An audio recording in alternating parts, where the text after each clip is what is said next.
Hello everybody, and welcome to the weekly countdown of the top 10 best-selling light novels in Japan, this being for the week of January the 8th to the 14th of 2018. Interestingly enough, this week we have a couple of brand new spin-off sort of titles, and a title that interestingly enough is most likely on the list because of an anime that has premiered in the past week and a half. So let's get right into it. At number 10 with 4,851 copies sold, it is Trinity 7 Nin no Mashotsukai the novel. Seinaru Miko to 8 Hanmei no Shoko. This is Trinity 7 Magical Writers the novel, The Holy Maiden and the 8th Library. Now, this apparently of course, Trinity 7 is a manga series primarily, which we do have in English from Yen Press. There was a 12-episode anime that also streamed on Crunchyroll. There was also a movie that you can stream on Crunchyroll as well. This one, a series about a boy who goes to a school of magic and discovers that potentially he may one day be a demon lord. It's sort of your magical high school battle type storyline. Now, I guess back in 2014, they started doing a novel series based on the Trinity 7 characters. The stories sort of took a look at backstories of the characters, or were telling stories that were not featured in the manga, sort of like side stories, but done in a novel format. This one is the same, apparently, although funny enough, this is only the third novel, the last one being back in 2014, so it's been a couple of years. This one picks up with Arata and the Trinity 7 vacationing in a southern island, investigating some ruins there, and in the heart of the ruins, they find a young girl who has lost her memory. So, this one we do not have in English. The light novels we don't have in English. We only have the manga and the anime. So, I mean, at least we have the source material. These ones, as I said, the novels are strictly spin-offs, and this is the third one, and it's been 3 years since the second, so I don't know what the gap was or why suddenly they felt that they wanted to write another one. I'm not too sure how that works. If you have any knowledge, feel free to let me know in the comments down below. At number 9 with 5,153 copies sold, volume number 1 of the Ryuo no Oshigoto, or The Ryuou's Work is Never Done. Now this one, of course, is benefiting big time from the anime, which just premiered at the beginning of January. Of course, the series is, well, I guess I should have looked that up, but I'm pretty sure that volumes 7 or 8 are like the more recent ones. I certainly know that it is quite a ways ahead. In fact, when I was taking a look at the top 20, volumes 2, 3, and 4 of the Ryuou's Work is Never Done appeared in the top 20. So a series that, much like Classroom of the Elite, that benefited big time when its anime was premiering, this one seems to have had that sort of same kick in terms of the anime making it a little bit more popular, which seems kind of odd because the last 2 years this has been number 1 on the Bunko list of the Kono light novel ga Sugoi. So you would think that popularity would have just been, but I guess people saw the anime and they decided to check out the source material. So it is kind of interesting though, volume number 1 being the one that has beat all others onto the list. So certainly it's grabbing some brand new readers with that series. The series is about a 16-year-old boy who has become a shogi master, attaining the title of Ryuo. And he ends up taking on a 9-year-old girl as his apprentice. The novel is available, the first volume is available currently in English. You can exclusively buy it from Bookwalker, which is a website that deals only in ebooks of light novels and manga. They primarily were a Japanese site, but about a year or so ago, they opened up to an English audience. So they have now, this is the second title that they have an exclusive license for. The first one was The Combat Baker and Automaton Waitress, which is actually really good. I did review that one as well. This one I reviewed sweet story at its heart, but unfortunately I felt a little bit ruined by the author's insistence on throwing in nothing but a bunch of like sexual innuendos and stuff between a 9-year-old and a 16-year-old, which I just thought was kind of nasty. And yeah, but I have heard from a fellow reviewer on Twitter that the series gets better. That he's read, he's in Japan, so he's read up to at least volume number 3. He says it does get significantly better. The lolly sexual type stuff gets decreased, which is a good thing, because I thought that it certainly had sort of a good point. The shogi battles I actually found very interesting, even though I'm not familiar with shogi. So the novel did have its ups. It was just unfortunately had a pretty big down associated with it at the same time. At number 8, with 6,149 copies sold, volume number 15 of Re:Zero. So of course, this has been on the list for a couple of weeks now. Very popular series. We do have this one licensed in English by Yen On. They'll be releasing volume number 6 in February. So we're a little ways behind, but you know, at least we're getting it at a relatively steady release. Also, of course, there was the anime. The anime covered up to volume number 9 of the series, so we're actually still behind the anime in terms of the English releases.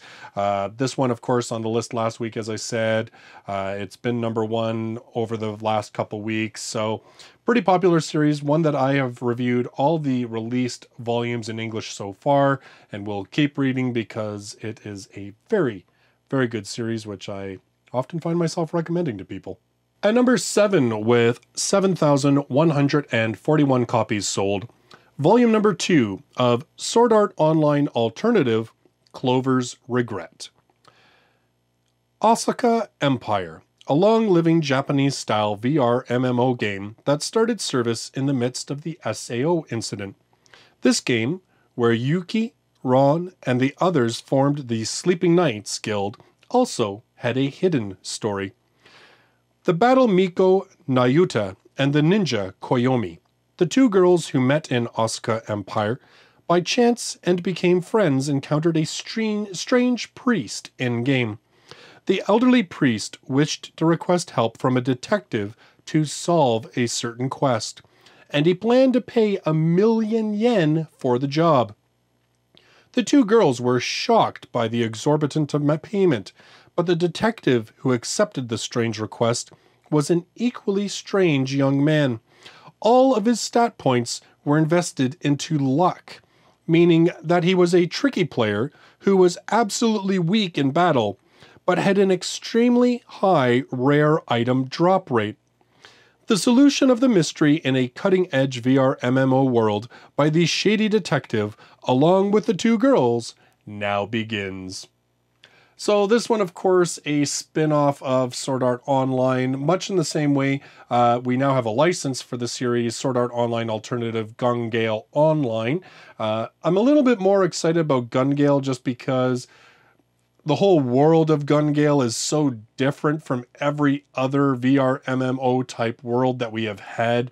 You know, well, geez, in English and in Sword Art Online, having sort of a game that's based on shooters, like on rifles and weaponry and stuff, plus being set in this sort of like steampunkish, like techno dystopian type. Yeah, like I'm kind of looking forward to that just because the setting is extremely different. This one, the mystery element kind of has me curious, but I kind of feel like they're reaching that, you know, this is just trying to pimp that Sword Art Online name to try and get people to read more. This one is not written by Reki Kawahara. It's written by a different author, the same way that Gun Gale Online is. So, yeah, I mean, and tying it in and saying, oh, this is where the Sleeping Knights formed and stuff, I don't know. It just seems to me like they're reaching a little bit just to try and do another sort of VR MMO spin-off and trying to boost the sales by attaching the Sword Art Online name to it. At number 6, with 7,517 copies sold, Volume 10 of Legend. We do not have an English license for this series. Reiji Saeki, who lives in the northeastern countryside town, lost his life in an accident during summer vacation. But before he knew it, a mysterious ball of light hovered in front of his eyes in a world of whiteness. That ball of light was a magician from a parallel world, and he was looking for a person qualified to inherit the magic he had created to prevent it from being lost.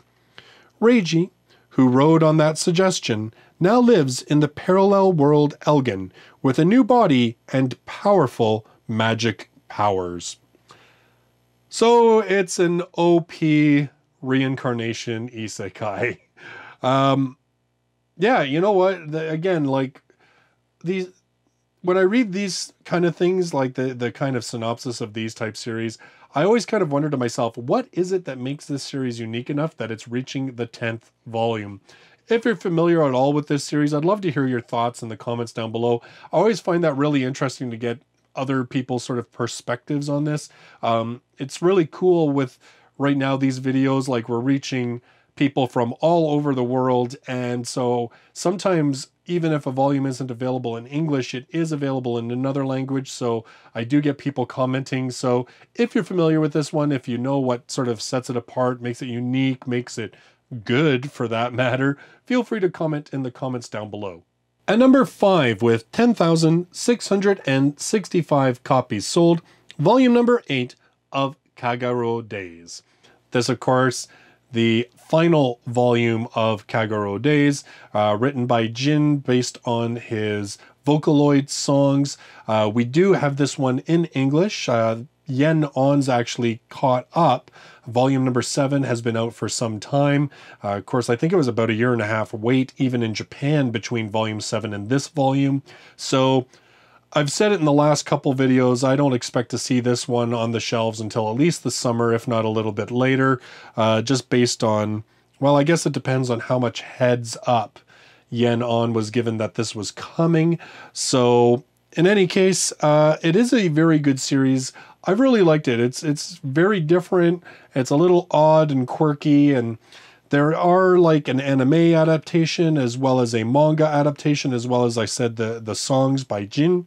I've heard from a number of you who have watched the anime, read the manga, read the books. You say that generally speaking, if you want the whole story or different aspects of the story, you kind of have to take part in all of that. It's not necessarily one of those things where the light novels are just an adaptation of the manga or vice versa. They each kind of tell a little bit of a different story, but yet it kind of works together. So good series, one that I'm kind of thinking I might check out the manga once I'm done with the light novels. I don't really want to spoil the light novel ending, or even really kind of, you know, color my opinion of it. I'm looking forward to seeing how this series comes to an end in the light novel format. At number 4, with 14,281 copies sold, volume number 9 of Yojo Senki, otherwise known as the Saga of Tanya the Evil. This one, 12-episode anime, which aired January to March of 2017. You can stream it on Crunchyroll. It covered volumes 1 to 2 and most of 3. That's what I heard from most of you in the comments when I was actually talking about the light novel, because we do have the light novel licensed in English by Yen On. They've only released the first volume so far. It just came out in December. Very excellent book. I really enjoyed it. Definitely, though, the kind of book that I think is going to split the fan base. Some people will love it, some people will hate it. From what I have heard from a bunch of you, it sounds like the anime focused very much on the military action as well as the conflict between Tanya and this sort of godlike figure, whereas the light novel, even though it has those components, it focuses much more on the actual real world events and the sort of going backs and forths between the strategic planning of generals and governments and everything else. So a little bit of a different take, even though it's telling the same story. Certainly it seems, just based on your comments about the light novel, that the fan base is either loves both or is divided about which one they enjoy. So, but still, I thought the book was really well done. It was very cool. We really haven't had a hard military type light novel translated into English. And even though this is technically a reincarnation isekai, it reads a lot more like a military book. So it was something very different, and I really enjoyed it. This one, it is, if you don't know, it is high above the blood and mud-soaked trenches. A young girl pits herself against army mages in high-stakes aerial duels with bullets, spells, and bayonets. Her name is Tanya Dagurachev, and she is the Devil of the Rhine, one of the greatest soldiers the Empire has ever seen. But inside her mind lives a ruthless, calculating ex-salaryman who enjoyed a peaceful life in Japan until he woke up in a war-torn world. Reborn as a destitute orphaned girl with nothing to her name but memories of a previous life, Tanya will do whatever it takes to survive, even if she can find it only behind the barrel of a gun. It's a really good one. You should check it out. At number 3, with 15,815 copies sold, Death March to the Parallel World EX. Now, this is kind of interesting.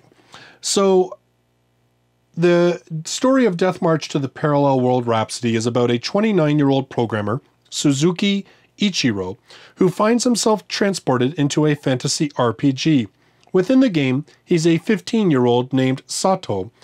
At first, he thinks he's dreaming, but his experiences seem very real. Due to a powerful ability he possesses with limited use, he ends up wiping out an army of lizardmen and becomes a high-leveled adventurer. Sato decides to hide his level and plans to live peacefully and meet new people. However, developments in the game's story, such as the return of a Demon King, may cause a nuisance to Sato's plans. Now, I say this is interesting because typically this would be like a spin-off type book, but it's not. It sounds like it's actually a book that has been compiled with original artwork from guest artists, as well as short stories, as well as sort of behind the scenes information discussing equipment and spells and everything else. It's sort of like a hand guide to this series. And it's really not that much of a mistake that this has come out, considering that the anime has just premiered in January. So obviously they're trying to sort of ride the hype of the anime, and they've put this book out. I have no idea whether it's even worth buying. I've read the first volume of Death March to the Parallel World Rhapsody. It wasn't bad, but I can't say it grabbed me. It was one of those series that I thought, well, I wouldn't mind reading more of it, but there's so many other things that I really want to read that I pretty much left it behind. The anime seems to be getting lukewarm reactions from the English fans that I've seen, but I guess we'll have to see how that pans out as it gets more into the season. At number 2, with 18,020 copies sold, volume number 1 of Strike the Blood Append. Now, this seems to be a spin-off of the light novel series Strike the Blood. Strike the Blood is about Kojo Akatsuki's days as an ordinary high school student in the demon district of Itogami Island come to an abrupt end after a fateful encounter leaves him with the remarkable abilities of a vampire. It isn't long before he was thrust into the center of attention when it is discovered that he is the fourth primogenitor, an immensely powerful vampire whom most consider to be merely a legend. Fearing Kojo's destructive potential, the Lion King organization sends in an apprentice sword shaman, Yukina Himiragi, to monitor and, should he become a threat, kill the boy deemed the world's most powerful vampire. Forced together by circumstances, the two form an unlikely alliance as Kojo comes to terms with his abilities, and they both struggle to protect the city from various emerging chaotic forces. So this one appears to be side stories set during the series, but yet not keeping in chronological line with the series. At least that's kind of the gist I get, just kind of looking at translations and such. We do not have this one licensed in English. Strike the Blood, the light novel, the main series, we do. I've reviewed the first 6 volumes. I do have the 7th volume that I need to review because Volume 8 is actually coming out at the end of this month. It is put out by Yen On. There is also an anime. There was 24 episodes. It aired October 2013 to March 2014. Contained volumes 1 to 6 plus a side story. So we are actually caught up. Volume number 7 is actually beyond the anime. So we've moved beyond the material covered by the anime. So if you were looking to jump into that series, that's where you can do it. It's one of those series that it has its good moments and its bad moments. I would say probably the overall weakness of the series, though, is that it has been very repetitive in terms of its plots. Although I did hear from quite a number of people that Volume 7 was really good and seemed to be kind of a turning point. So I'm looking forward to giving that one a read. It's just kind of sat in my to-be-read pile like so many other books right now. It's terrible. It's kind of depressing to look at my to-be-read pile. In any case, so this is the spin-off. It's in at number 2 this week. Finally, at number 1, with 19,924 copies sold, Volume 18 of Hataraku Mao-sama, also known as The Devil is a Part-Timer. This one we do have licensed in English by Yen On. There have been 8 volumes released. I have reviewed volumes 1 through 7. I do have 8 again, and actually no, I take it back, it's 9. Volume 9 is in my pile, so I've reviewed 8, but 9 is available, and I need to read, because 8 left on a really good cliffhanger. It's a series in the world of Ente Isla. The demon lord Satan has attempted to conquer humanity using an enormous army of demons.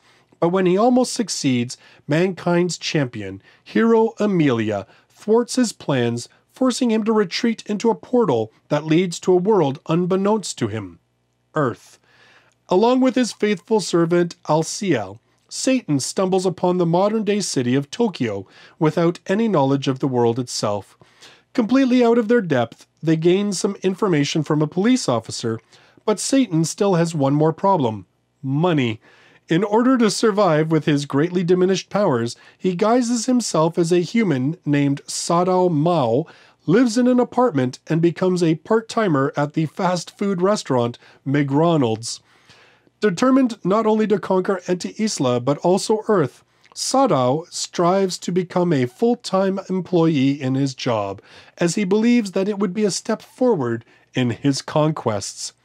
Things begin looking up for the once all-powerful demon as he ventures through his everyday life, his job, his home, and his relationships. However, a major setback pops up when Amelia, the hero who drove him out of Ente Isla, suddenly appears. This series is a lot of fun. It's got some great characters, has some good action sequences to it, and like I said, volume number 8 is starting to take the series, like it felt like it's taking the series in a whole other direction, a very exciting direction. So this is a series that I recommend to people all the time because it is just a really decent and well-written series and a lot of fun. Each volume feeling just as good, if not better, than the one before it. So there was a 13-episode anime back in 2013. It only covered volumes 1 to 2, though, so we're well beyond what was covered in the anime. It makes me happy when I see series that I really like that are still going on in Japan and that they're doing well, very well, actually, this series still. So those are your top 10 best-selling light novels in Japan for the week of January 8th to the 14th of 2018. I'll be back here next week to see which of these titles remain on the list and which new ones have joined it. So if you love light novels and you're brand new to the channel, you should consider subscribing. I do 2 to 3 reviews every single week, as well as doing this countdown on a weekly basis as well. Thank you so much for joining me in this video, and I look forward to seeing the next one. Till then, bye-bye for now.